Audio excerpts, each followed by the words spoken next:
ရိသတ်များလုံးပဲမင်္ဂလာပါဆယ်လီဘတ်အစီအစဉ်ကနေပြီးပရိသတ်များအားလုံးကိုပြန်လည်ကြိုဆိုလိုက်ပါတယ်ဆယ်လီဘတ်အစီအစဉ်ကနေပြီးတော့အနုပညာသတင်းတွေကိုဒါပရိသတ်တွေအတွက်တင်ဆက်ပေးနေတာပါကျွန်တော်တို့ရဲ့ဒီနေ့အစီအစဉ်လေးကိုလည်းအခုပဲစတင်ပါပြီခင်ဗျာ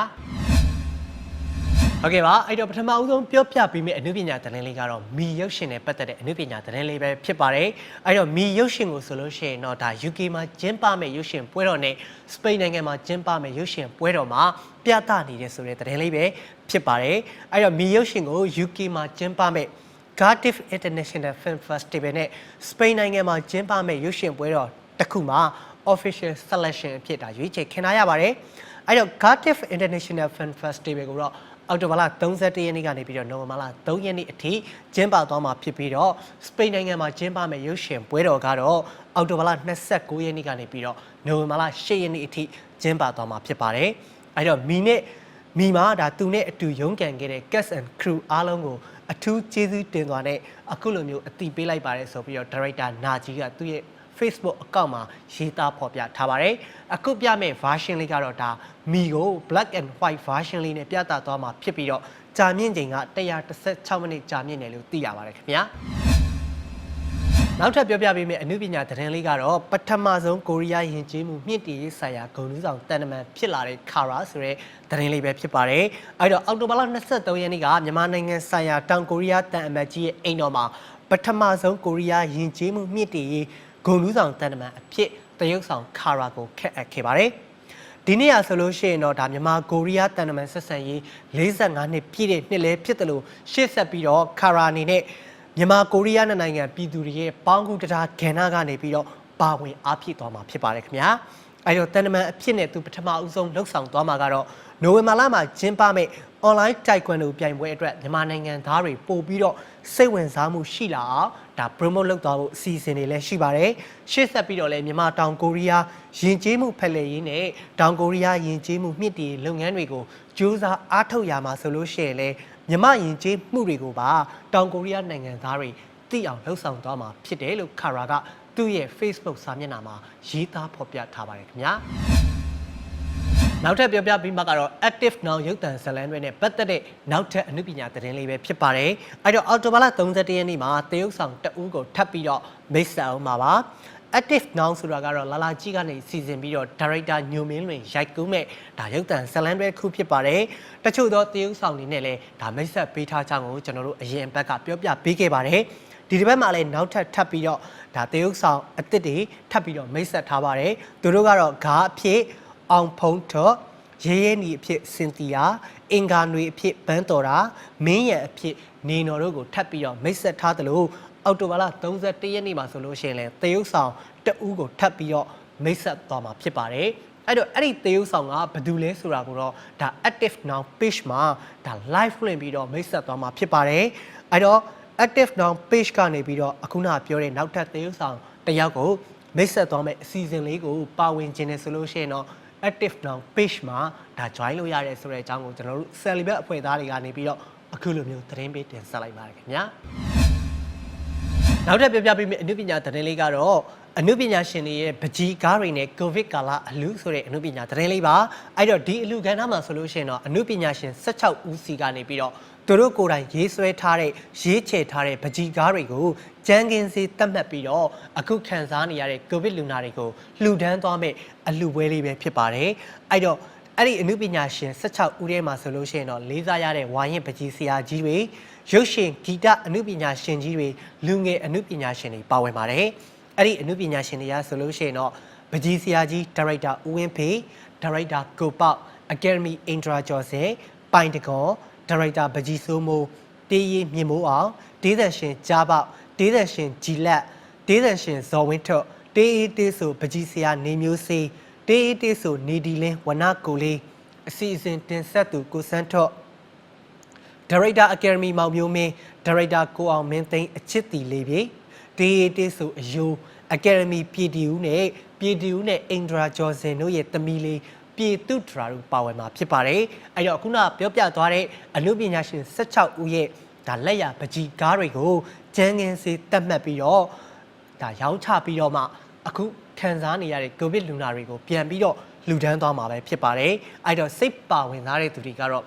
3 color ပကြီးပြကန်ဆိုတဲ့ page မှာဝင်ကြည့်ပြီးတော့ဒါပကြီးကားတွေကိုကိုယ်တိုင်ကိုယ်ကျဝယ်ယူပြီးတော့ပါဝင်လှူဒန်းနိုင်မဲ့အခွင့်အရေးလေးပဲဖြစ်ပါတယ်ခင်ဗျာဒါကြောင့်ဒီအခွင့်အရေးလေးမှာလက်လွတ်မဆုံးရှုံးရအောင်လို့ကျွန်တော်တို့ Celebrate အစီအစဉ်ကနေပြီးတော့အခုလိုမျိုးသတင်းပေးတင်ဆက်လိုက်တာဖြစ်ပါတယ်ခင်ဗျာ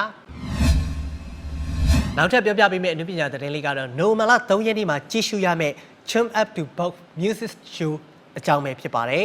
အဲ့တော့ဒီ show ပွဲရဆိုလို့ရှိရင်တော့2020ရွေးကောက်ပွဲမှာလူငယ်တွေနိုးကြားတက်ကြွစွာနဲ့မဲပေးကြဖို့စော်ဩတဲ့ရည်ရွယ်ချက်နဲ့ပြုလုပ်တာဖြစ်ပါတယ်အဲ့တော့ဒီ show ပွဲမှာတီဆိုမဲ့သူတွေကိုအရင်ဆုံးပြောပြပေးပါမယ်အဲ့တော့ဒီ show ပွဲမှာပါဝင်တီဆိုဖျော်ဖြေကြမယ့်အနုပညာရှင်တွေကတော့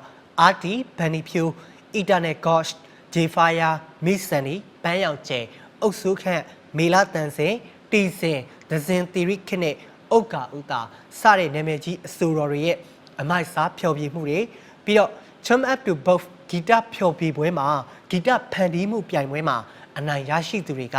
ဒါဖျော်ဖြေကြမှာဖြစ်ပါတယ်တခြားထူးခြားတဲ့အစီအစဉ်တွေလည်းရှိပါသေးတယ်အဲ့တော့ဒီ show ပွဲဆိုလို့ရှိရင်တော့နိုဝင်ဘာလ3ရက်နေ့ည9:00 နာရီမှာကျွန်တော်တို့မြင်းစီမာ TV channel ကနေပြီးတော့ live ဓာတ်ရိုက်ထုတ်လွှင့်သွားမှာဖြစ်ပါတယ်ခင်ဗျာပြီးရင်ဒါ TV မှာ TV ကိုမကြည့်အားတဲ့သူတွေအတွက်ဆိုလို့ရှိရင်တော့ first time you voted for 2020ဒါ Facebook page နဲ့ဒါ Chum Up to Box YouTube channel တို့မှာဓာတ်ရိုက် live ထုတ်လွှင့်တင်ဆက်သွားအောင်မှာဖြစ်ပါတယ်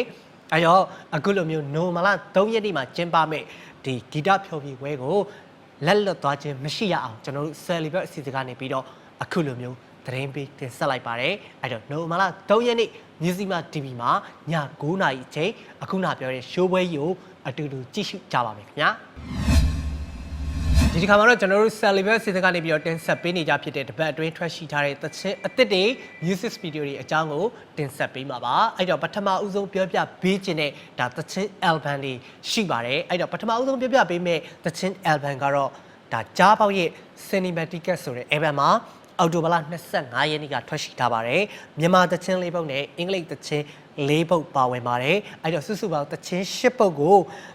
အခွေဝယ်ပြီးတော့လည်းနားထောင်လို့ရတယ်လို့ International Music Store တွေမှာလည်းနားဆင်လို့ရပါတယ်အဲ့တော့ Cinematicus နဲ့ပတ်သက်ပြီးတော့ထပ်ပြီးသိချင်တယ်ဆိုလို့ရှိရင်တော့ဂျာပေါက်ကသူ့ရဲ့ page မှာဒီ Cinematicus နဲ့ပတ်သက်တဲ့အကြောင်းအရာတွေကိုတင်ပေးထားပါတယ်ပရိသတ်တွေက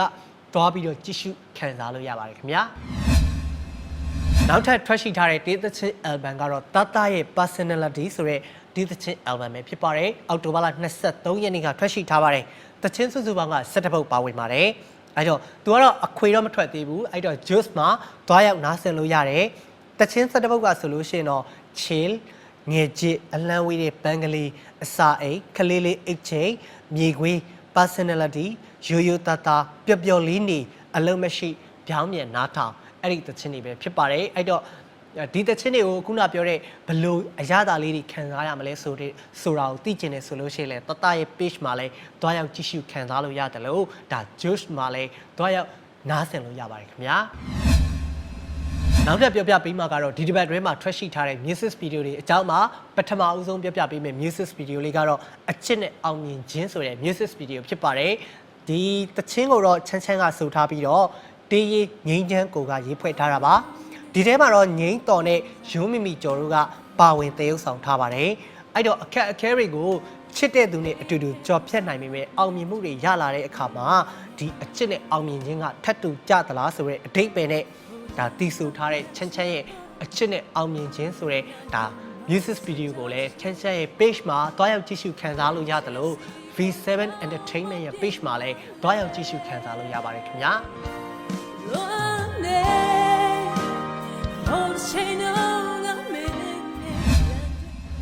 နောက်ထပ်ပြောပြပေးမယ်သချင်းကတော့သတင်းကျွတ်အချိန်မှာထွက်လာတဲ့သတင်းကျွတ်ဖူးစာဆိုတဲ့ music video ပါဒီသချင်းကိုတော့ပိုပိုကဆိုထားတာပါအဲ့တော့ featuring Two Thick ကလည်းပါဝင်တည်ဆိုထားပါသေးတယ်အဲ့တော့သူတို့နှစ်ယောက်စလုံးရေးဖွဲ့ထားတဲ့ဒါသတင်းကျွတ်ဖူးစာဆိုတဲ့ music video လေးပဲဖြစ်ပါတယ်အဲ့တော့ဒီထဲမှာတော့ Hugo နဲ့ပိုပိုတို့ကပါဝင်တည်ဆောင်ထားတာပါဒီသချင်းလေးက2018တုန်းကထွက်ခဲ့တဲ့ပိုပိုရဲ့သတင်းကျွတ်မီထုံးပွဲတော်ရဲ့အဆက်လို့လည်းပြောလို့ရပါတယ်အဲ့တော့အခုလိုမျိုးသတင်းကျွတ်အချိန်အခါမှာအခုလိုသတင်းကျွတ်အမှတ်တရသချင်းလေးတွေနားထောင်ရင်းနဲ့ပျော်ရွှင်တဲ့သတင်းကျွတ်အခါသမယကိုပိုင်ဆိုင်နိုင်ပါစေလို့ရည်ရွယ်တင်ဆက်ပေးလိုက်တာဖြစ်ပါတယ်ခင်ဗျာ လာလာမတော့ရပါပဲကွယ်ပျော်ရွှင်တရားကောင်းတဲ့တို့ကွယ်တော့